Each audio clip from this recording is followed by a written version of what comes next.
I got stopped and searched. Okay. And yeah, that was awkward. I have a spanking tic. If people bend over suddenly and unexpectedly in front of me, whatever happens next is their fault. I have a disability. I don't have a Tourette's and I do the same thing as well, so that's fine. In today's episode, we're answering one of the most commonly searched questions on the internet. Is it okay to laugh at someone with Tourette's? Now, at face value, the answer is obvious. But it's not that simple. Helping us answer the question is this lovely legend. However, in order to meet her, I had to travel more than 10,000 miles from Melbourne to London. I landed at Gatwick Airport and figured whilst in town it'd be silly of me not to meet the king of silly, Max Fosh. Look at the state of this car. This is amazing. God, you splashed out on the rental, haven't you? That's it. How you doing, man? Hey, man. Really good to meet you, dude. And you. Today I also meet a gentleman who you may recognize, but probably not for his face. More on that in a moment. But first, if we're talking about Tourette's, it's probably best that we all get on the same page about what it's like to actually experience the most medically puzzling version of it. It's called caprolalia. Imagine having a cough your whole life, but instead of actually coughing, you shout shit.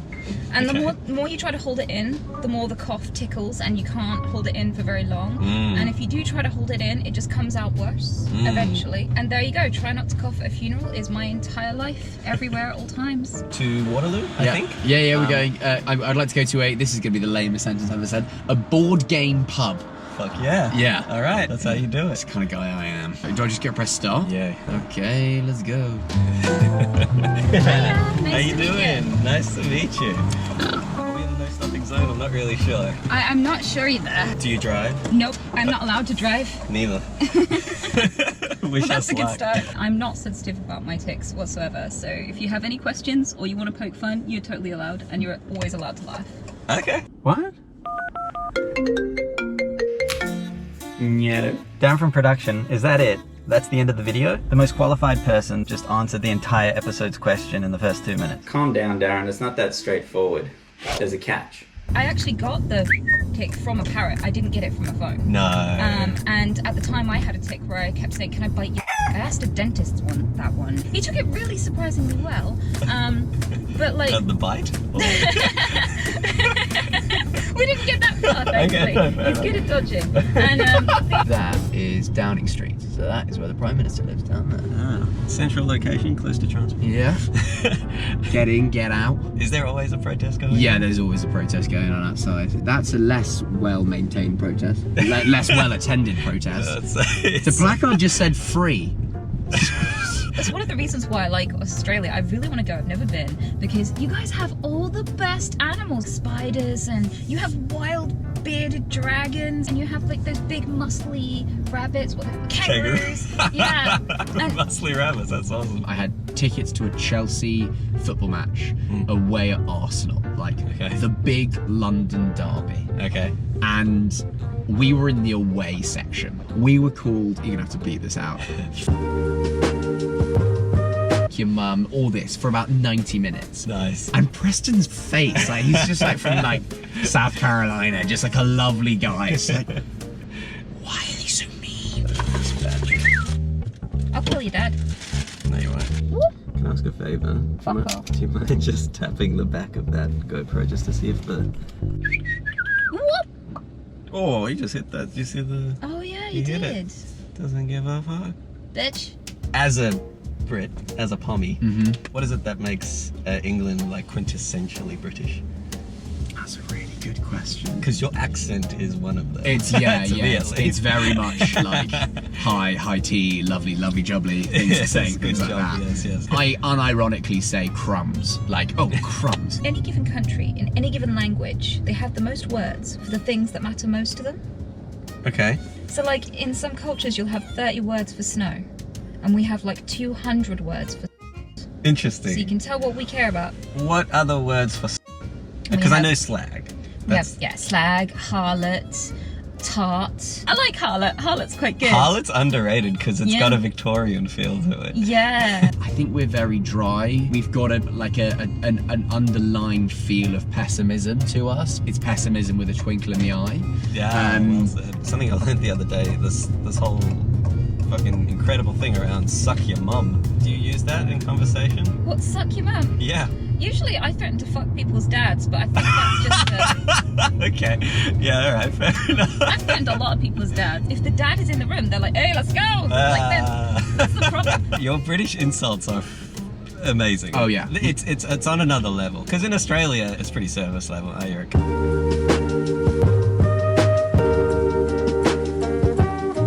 Tosspot, wanker, dingleberry, twat Twat's is a big one. great. Twat's You a hit twat with a hard T, you're feeling good. And I learned yesterday, serving. Oh yeah. That's Serving. amazing. How mum serves.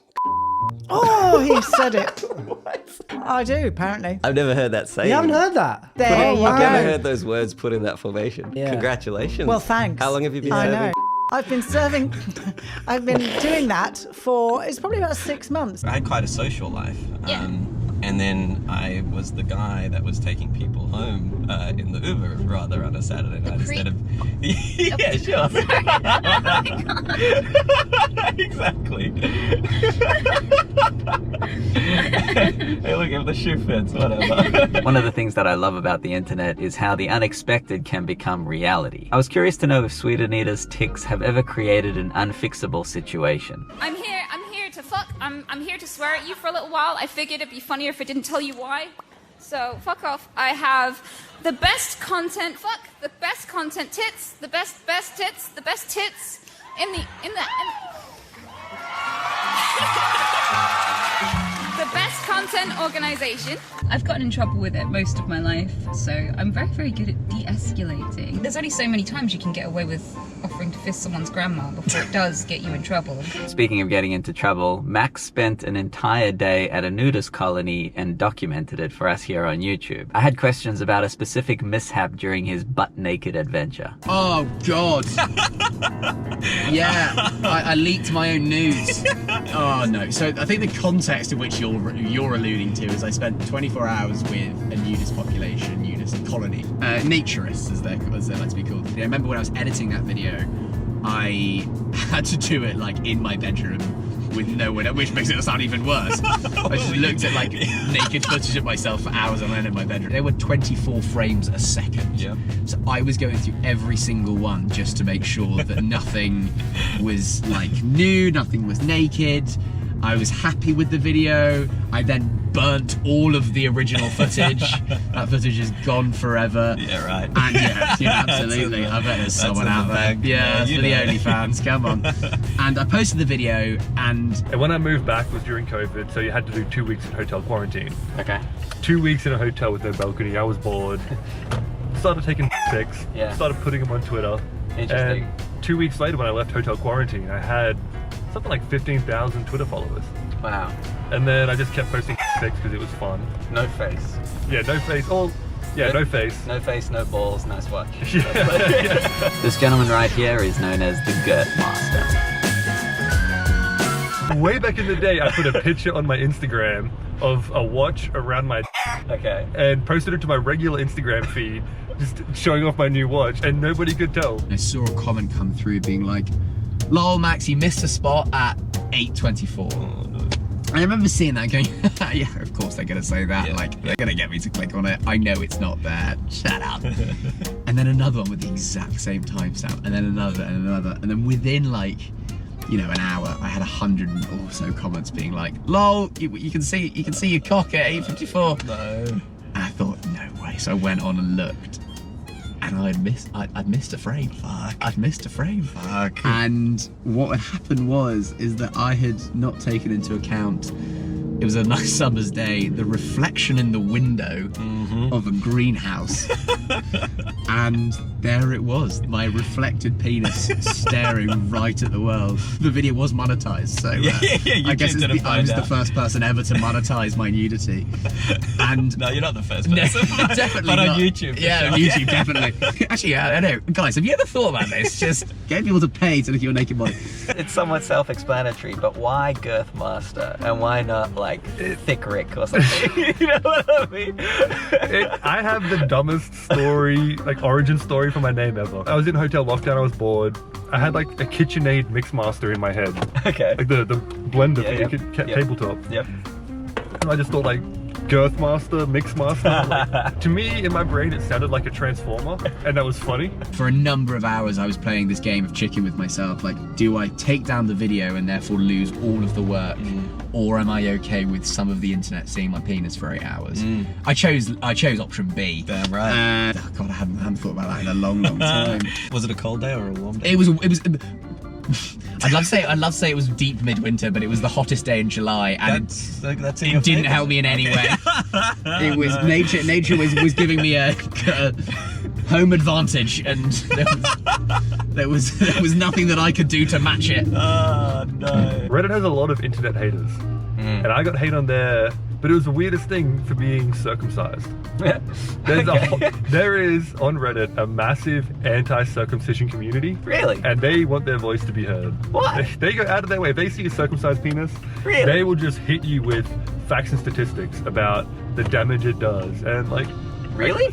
I don't even know this. Some of them getting their foreskins rebuilt too. It was quite the adjustment when I started getting American ones, because like I grew up in the UK and we leave people intact here. So like when I saw the first American What a one, way to put it. I was like, where's the rest of it? What happened? We leave people intact. Well, it's funny, in Australia, it's more common to be uncircumcised.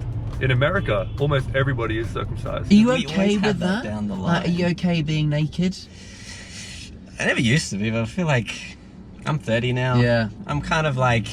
You're getting. I'm 30 and I'm short, so like, let's take me as I am. There's not really much that anyone can do if you got a little willy. Yeah. It's just it's just it. If it all goes to shit, leak the nude, and maybe I can get some level of trending out of that. And then kind of keep paying rent. What's interesting, I think, as guys, there is an age in which we become dads. Now, dads, I don't know whether you are a dad or whether you're not. I think it's a certain age when your attitude to nudity completely changes. When you become like everyone's gone. Yeah.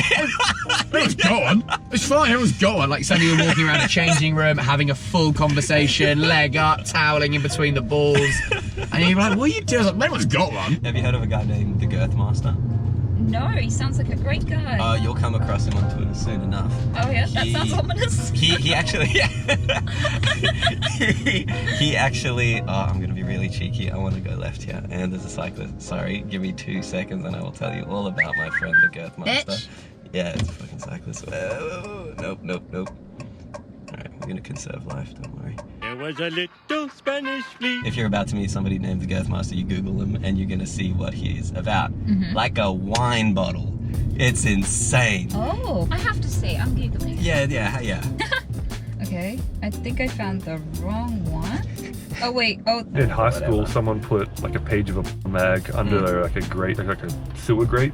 So whenever you walk past that sewer grate, you could peek over and see like this. Now like every kid has a phone, they can just Google tits. I saw a quote the other day saying that a 15-year-old now has more power than a king back in the day in terms of like his availability of women at his disposal, which is... I always think like the human brain isn't meant to see this many hot women. Because you think about like cavemen. Yeah. They never saw a hot woman in their entire life. They might have seen one once. Yeah. And she was mid by today's standards. Hold on, look at that. Oh shit, yeah. How do they keep them so clean? Your buildings are so clean. It is a clean building. Our buildings aren't that she clean. do be looking good. Yeah, that's a sexy little thing. Yeah. The tits on that. Oh bloody hell! Speaking of boobs, those two, crikey O'Reilly, snogs in central London. I had this friend and he was a male, and he had a surprise prostate exam. Like a doctor just checked him out. He didn't know what a prostate exam was. It wasn't a surprise. They can't have a surprise prostate exam. The way he said it was, they said they were going to do a prostate exam, and he was not explained fully. He did, or maybe he wasn't paying attention, but he just was not expecting this.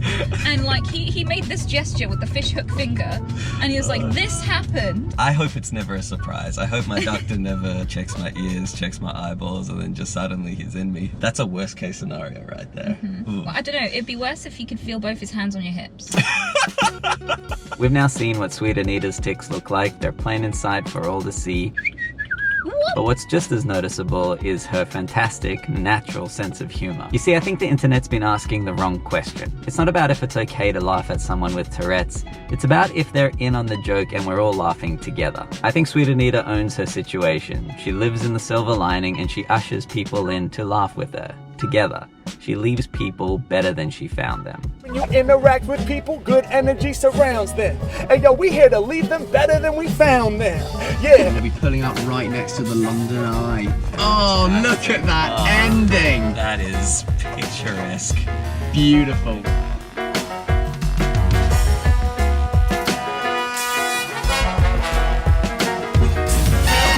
You ever gotten caught in something?